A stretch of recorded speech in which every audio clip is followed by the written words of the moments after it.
بگڑی ہوئی شخصیت آ جاتی ہے دروازے پر، نظر اللہ حسین.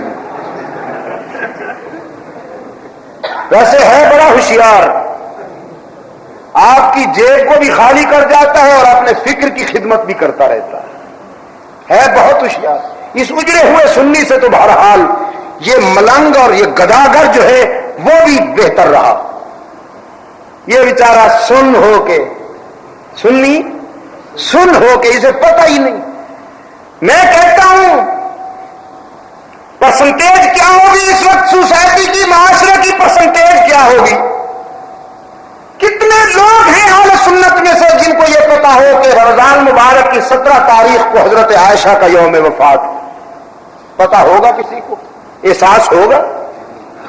مان لیجئے نا، کوئی بات نہیں ہوگا نا. میرے عزیز دوستو، نظر کس کی مانی جائے؟ اللہ ہی کی. نمک حلال ہمیشہ اسی کی نظر مانتے ہیں، نمک حلال ہمیشہ اللہ ہی کی نظر مانتے رہے، اللہ ہی کی نظر مانتے رہیں گے. اور رہے نمک حرام تو پھر ان سے وفا کی کیا امید؟ ہرجائیوں سے وفا کی کیا امید؟ قرآن پاک نے فرمایا فاتت به قومها تحمل، حضرت مریم کے قریب قوم آئی جب انہیں پتہ چلا کہ مریم بیٹا لیے بیٹھی ہے. قالوا یا مریم لقد جئتی شیئا فریا، تانازنی کرتے ہوئے قوم کے ہر فرد نے مریم پر یہ الزام لگایا کہ بیٹا کہاں سے لے آئی ہے، کردار کی مشکوک ہو گئی. اور پھر تیر چلاتے ہوئے، تانا زنی کے نشتر چلاتے ہوئے نسبت یاد دلاتے ہیں مریم کو، یا اخت ہارون، ہارون جیسے بے داغ بھائی کی بہن ہوتے ہوئے تو نے یہ کیا کر ڈالا؟ ما کان ابوک امرأ سوء وما کانت امک بغیا، تیری تو والدہ بھی پاک باز، تیرا تو باپ بھی بے داغ، بیٹا کیسے آ گیا؟ فاشارت الیہ، آفاقی ہدایات کے مطابق مریم نے اشارہ کیا نامولود کی طرف کہ میرا دماغ نہ کھاؤ، اسی سے پوچھ لو کہ اسے کس نے بھیجا ہے. قوم کہتی ہے کیف نکلم من کان فی المہد صبیا، ہم اس بچے سے کیسے باتیں کریں جو ماں کی گود میں لیٹا ہے یا پنگھوڑے میں لیٹا ہے، وہ بولنے کے قابل نہیں، تو اس کی طرف اشارہ کرتی ہے، خود کیوں نہیں بتاتی؟ ہم تو تجھ سے ہی پوچھ کر رہیں گے. رب العالمین نے فرمایا عیسیٰ اگرچہ اس عمر میں بچے نہیں بولا کرتے، آج تجھے بولنے کی ضرورت ہے تو بول، اور بول بھی یوں کہ تیری گفتار تاریخ میں مثال بن جائے. جناب عیسیٰ علیہ السلام بولے، فرمایا انی عبد اللہ، میری والدہ کے کردار پر انگشت برداری کرنے والوں میں مشکوک النسل نہیں ہوں، میں تو ابدیت کاملہ کا تاریخی نشان ہوں. انی عبد اللہ آتانی الکتاب وجعلنی نبیا وجعلنی مبارکا اینما کنت وأوصاني بالصلاة والزكاة ما دمت حيا وبرا بوالدتي ولم يجعلني جبارا شقيا. حضرت مریم کے لیے وکیل صفائی کی حیثیت سے عیسیٰ علیہ السلام بولے، لیکن وہ عیسیٰ کی ماں مریم تھی. اب آئیے اپنی ماں مریم اسلام کی مریم کی کہانی بھی سنیے. جب مدینہ کے گلی کوچوں میں منافق کہتے پھرتے تھے کہ ابو بکر کی بیٹی کا کردار مشکوک ہے, محمد کی گھر والی کا کردار مشکوک ہے, کہتے تھے ان کی روحانی نسل آج بھی جو خود خاندانی مشکوک النسل ہے وہ آج بھی سیدہ عائشہ رضی اللہ عنہا کے متعلق یہی خیال رکھتے ہیں. بنی المستلق کے غزوہ کے واپسی کے موقع پر حضرت عائشہ رضی اللہ تعالی عنہ فرماتی ہے میری آزمائش اور امتحان کا وقت آ گیا کہ منافقین نے ایک سوچی سمجھی اسکیم کے تحت میرے خلاف پراپگنڈا مہم چلائی. میرے آقا سخت ملول و حزین ہو کر گھر تشریف لائے. فرماتی ہیں میں نے رسول اللہ کی جبین کو پڑھتے ہی محسوس کر لیا کہ آقا کسی گہرے الم میں گہرے حزن میں مبتلا ہے. فرماتی ہے ہاں رمز شناس نبوت جو ہوئی, میں نے سلام عرض کیا تو رسول اللہ نے چہرہ پھیر لیا. حضرت عائشہ دوڑتی ہوئی اس طرف آ گئی جس طرف حضور نے چہرہ پھیرا تھا. پھر رحم طلب نگاہوں سے آقا کی طرف دیکھتے ہوئے سلام عرض کیا تو حضور نے انتہائی غم و حزن کی کیفیت میں چہرہ دوسری طرف پھیر لیا. سیدہ عائشہ فرماتی ہیں میری سمجھ میں نہیں آ رہا تھا کیا معاملہ ہے, تو پھر رسول اللہ صلی اللہ علیہ وسلم کی خاموش نگاہوں نے مجھے بہت کچھ سمجھا دیا اور میں نے اپنے آقا سے اجازت چاہی. اگر آپ اجازت دیں تو اپنے ابا کے گھر چلی جاؤں. فرماتی ہیں خیال تھا کہ وہاں جا کے معلوم کروں گی کیا صورتحال ہے, میرے آقا کیوں محزون اور پریشان ہیں. حضور اکرم صلی اللہ علیہ وسلم نے سکوت اختیار فرمایا. صدیقہ سمجھ گئی کہ اجازت ہو گئی, گھر تشریف لاتی ہے. لیکن فرماتی ہے یہاں آتے ہی میں نے منظر دیکھا کہ ابا جان بھی قرآن کریم کی تلاوت کرتے ہوئے اشک بار ہیں اور ماں تو رو رو کر نڈھال ہو چکی ہے. میں نے باپ سے بھی پوچھا ماں سے بھی پوچھا کہ میرے آقا کیوں محزون ہیں. وہ بولے تو کچھ نہیں لیکن برستی ہوئی آنکھوں سے بتا دیا کہ ہم کب خوش ہیں, لیکن صورتحال کا پتہ نہ چلا. فرماتی ہیں پھر مجھے ام مستہ کی زبانی صحیح صورتحال معلوم ہوئی کہ منافقین نے میرے خلاف انتہائی گھناؤنا الزام لگایا ہے. تو حضرت عائشہ فرماتی ہیں فرتے احساس میں حدت میں مبتلا ہو گئی, مجھے بخار ہو گیا. مصلی اٹھا کر گھر کے اس حصہ میں تشریف لے جانے لگی جس حصہ میں مکمل تنہائی اور خاموشی تھی. والدہ نے اپنی بیٹی کو گھر کے کونے کی طرف جاتا دیکھا تو گھبرا کے اٹھی کہ کہیں بیٹی میری اپنی جان نہ لے لے, کوئی سنگین فیصلہ نہ کر ڈالے. غمزدہ ماں نے حضرت عائشہ سے پوچھا بیٹی کہاں جاتی ہو. صدیقہ کائنات نے فرمایا بیٹی اما جان آپ آرام سے بیٹھے رہیے, ہائی کورٹ ناراض ہو گیا ہے, میں ذرا سپریم کورٹ کا دروازہ کھٹکھٹانے جا رہی ہوں. میں اس کے در پہ اپیل کرنے جا رہی ہوں جہاں کسی کی اپیل رائے گاہ نہیں جاتی. فرماتی ہے مصلی بچھا کر سر بسجود ہو گئی اور رب العالمین کے حضور آنسو کی برسات میں التجا کی. او مظلوموں کے دستگیر,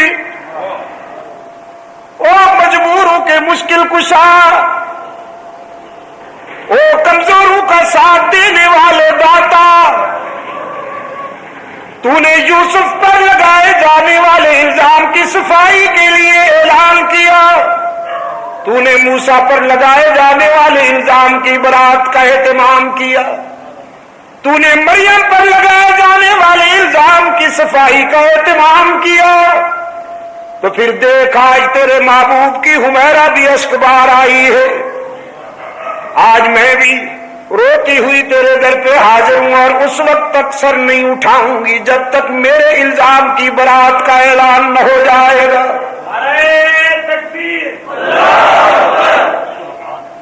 جناب صدیقہ رضی اللہ تعالیٰ عنہ جہاں اشک بار ہیں، ادھر سرکار دو عالم صلی اللہ علیہ وسلم نے صحابہ کی میٹنگ بلائی ہوئی ہے۔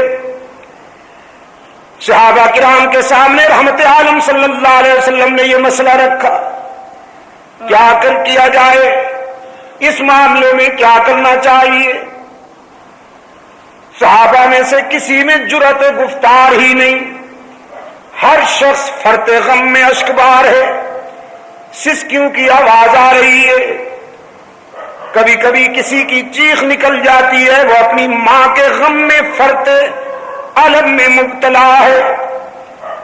حضرت علی رضی اللہ تعالیٰ عنہ اٹھے اور عرض کرتے ہیں اللہ کے رسول، اس مسئلے میں اگر آپ زیادہ کبیدہ خاطر ہیں تو پیغمبر کو بیویوں کی کمی تو نہیں، عائشہ کو طلاق دے دیجیے۔ بس اس آواز کے بعد حضرت فاروق اعظم رضی اللہ تعالیٰ عنہ آنسو کی برسات میں کھڑے ہوئے اور عرض کیا، میرے آقا یہ بالکل آخری فیصلے کی بات ہے، پہلے یہ بتائیے کہ عائشہ کو آپ کی بیوی بنا کے آپ کے گھر میں بھیجنے والا کون ہے؟ ذرا ہم اس سے پوچھیں تو صحیح کہ تو نے کس کے لیے کون سی بیوی منتخب کی؟ رسول اللہ صلی اللہ علیہ وسلم نے اس سوال کے جواب میں انگلی آسمان کی طرف اٹھا دی۔ یہ پیغمبر کا خاموش مگر جامع جواب تھا کہ یہ فیصلہ، یہ رشتہ کرنے والا تو پروردگار عالم ہے۔ اپنے آقا کی انگلی آسمان کی طرف اٹھی ہوئی دیکھ کر فاروق اعظم کی تلوار نیام سے نکل آئی۔ فاروق کی تلوار پہ بھی قربان جاؤں گا، یہ منافقین کی روز اول سے دشمن ہے۔ عرض کیا اللہ کے رسول، اب منافقین کو تو میری تلوار کے حوالے کر دیجئے، عائشہ کے دشمنوں سے تو میری تلوار نمٹے گی۔ اس عفیفہ کو جس شخصیت، جس ذات نے سوچ سمجھ کے آپ کے گھر میں بھیجا تھا، آپ کے گھر سے نکالنے کا اختیار بھی اسی ذات کو ہے۔ آپ انتظار فرمائیے کہ وہاں سے کیا فیصلہ ہوتا ہے۔ رسول اللہ صلی اللہ علیہ وسلم نے فرمایا، جزاک اللہ ابن خطاب، تو نے تو میرے دل کی ساری گرانی دور کر دی، اب میں بھی اسی کے فیصلے کا منتظر ہوں، تم بھی اسی کے فیصلے کا انتظار کرو۔ میٹنگ برخاست ہو گئی اور رحمت عالم صلی اللہ علیہ وسلم یہاں سے اٹھ کر سیدھے خانوادہ صدیقی میں آئے۔ ہمارے دروازے پر ہمیں کیوں چھیڑتے ہو؟ رسول اکرم صلی اللہ علیہ وسلم نے فرمایا، ابو بکر کے گھرانے والوں دروازہ کھولو نا، تمہارے دروازے پر آسمان رسالت کا سراج منیر آیا ہے۔ پیغمبر کی آواز سن کر حضرت عائشہ رضی اللہ تعالیٰ عنہ کی والدہ دوڑتی ہوئی آئیں، دروازہ کھولا تو عبداللہ کا یتیم، آمنہ کا لال صلی اللہ علیہ وسلم رشک ماہتاب و آفتاب دروازے پر موجود ہیں۔ کراچی کے دوستوں میں کہا کرتا ہوں، صدیقی گھرانے کی خوش قسمتی میں قربان جاؤں کہ ساری دنیا رسول کے قدموں میں، رسول صدیق اکبر کے دروازے پر۔ رحمت عالم صلی اللہ علیہ وسلم نے دروازہ کھلتے ہی پہلا سوال کیا، میری عائشہ کہاں ہے؟ اور صدیقہ کی والدہ نے روتے ہوئے عرض کیا، حضور میری بیٹی تو اسی دن سے سجدے میں سرب سجود ہے، اسی دن سے مصلی پر اشک بہار ہے، کسی سوال کا جواب نہیں دیتی، کسی بات میں بولتی ہی نہیں ہے، ہر وقت روتی رہتی ہے۔ اور ادھر سیدہ عائشہ فرماتی ہے، میں سن رہی ہوں آواز رحمت عالم صلی اللہ علیہ وسلم کی بھی، اپنی والدہ کی بھی، میرا جی چاہا کہ اٹھ کر رسول اللہ کے دامن سے چمٹ جاؤں اور جی بھر کے رو لوں، لیکن پھر میرے ضمیر نے میرے قدم روکتے ہوئے رہنمائی کی کہ جس کی عدالت نے اپیل کی ہے وہاں سے فیصلہ تو ہو لینے دے. یہ ٹھیک ہے کہ تیرا محبوب تیرے گھر آیا ہے، لیکن اس کا دروازہ چھوڑ کر جانا بھی تو قرین انصاف نہیں ہے.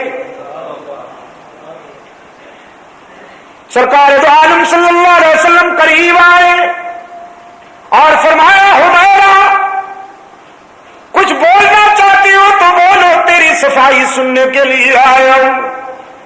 حضرت عائشہ فرماتی ہیں بس اب تو میرے ضبط کے بندھن ٹوٹ گئے اور فرتے غم میں روتے ہوئے عرض کیا اللہ کے محبوب اشکو بسی و حزنی الی اللہ، میں اپنا درد دل علیم بذات الصدور کو سنا بیٹھی ہوں. آج میرا وہی حال ہے جو حضرت یوسف کے باپ کا تھا. دنیا والوں میں سے کسی کو اپنی صفائی کے متعلق کچھ نہیں کہوں گی، اسی کو کہہ دیا ہے جو میرے کردار کو بھی جانتا ہے، میرے افکار کو بھی. سرکار عالم صلی اللہ علیہ وسلم نے فرمایا حمیرہ فاروق اعظم نے بھی تیری مثل سپریم کورٹ میں بھیج دیے، میں بھی اسی کے فیصلے کے انتظار میں ہوں. حضرت عائشہ فرماتی ہے میں نے سوچا نہ معلوم رب العالمین کے حضور سے کب فیصلہ صادر ہوگا، یہ ضروری تو نہیں کہ اسی وقت ہو جائے. لیکن فرماتی ہے اب میری نظر پڑی رسول اللہ کی جبین اطہر پر، تو پسینے کے قطرے، پسینے کی بوندیں رسول اللہ کی جبین پر اس طرح پر آباد تھیں کہ جس طرح موتی بکھرے ہوئے ہوں. رحمت عالم صلی اللہ علیہ وسلم کے جسد اطہر پر وہ حسین کپ کپی طاری ہو گئی جو وحی کے وقت ہوا کرتی تھی، اور محبوب کبریا نے چادر تان لی. فرماتی ہیں میں کانپتے ہوئے اٹھ بیٹھی، سمجھ گئی کہ رابطہ قائم ہو گیا ہے، کال مل گئی ہے. ادھر عائشہ کی والدہ بھی قریب آ گئی. اب یہ دونوں غمزدہ ماں بیٹیاں لرزہ برندہ میں، فرط احساس میں کہ عرش بری سے نہ معلوم کیا فیصلہ ہوتا ہے، اور ادھر سراپا نبوت لرزہ برندام ہے فرط وحی میں. کچھ دیر کے بعد حضور اکرم صلی اللہ علیہ وسلم نے اپنے چہرہ انور سے چادر اٹھائی. حضرت عائشہ فرماتی ہیں میں نے غور سے نبی کا چہرہ پڑھا تو نظر پڑتے ہی میرے ضمیر نے فیصلہ دے دیا کہ تیری شام غم ختم ہو گئی، اس لیے کہ رسول کے چہرے پر حزن و اضطراب کے بجائے راحت اور مسرت کی روشنی نمودار تھی. چادر سے رسول اللہ کا چہرہ یوں نمایاں ہوا، یوں باہر آیا جیسے بادلوں کی گھٹا سے 14ویں کا چاند نکل آتا ہے. اور سرکار دو عالم صلی اللہ علیہ وسلم نے فرمایا بنت صدیق ابو بکر کی بیٹی میں تجھے خوشخبری سناتا ہوں کہ عرش بری سے تیری تطہیر کا اعلان ہو گیا، حق تعالی نے تیری برات کا اعلان کر دیا. فرماتی ہے میں نے سوچا کہ اللہ نے اپنے محبوب کے دل میں میری برات القاء کر دی ہوگی، یہ تو مجھے خیال بھی نہیں تھا کہ میری برات میں اور میرے دفاع میں پوری سورت نازل ہوئی ہے اور 18 آیتیں اتری ہیں.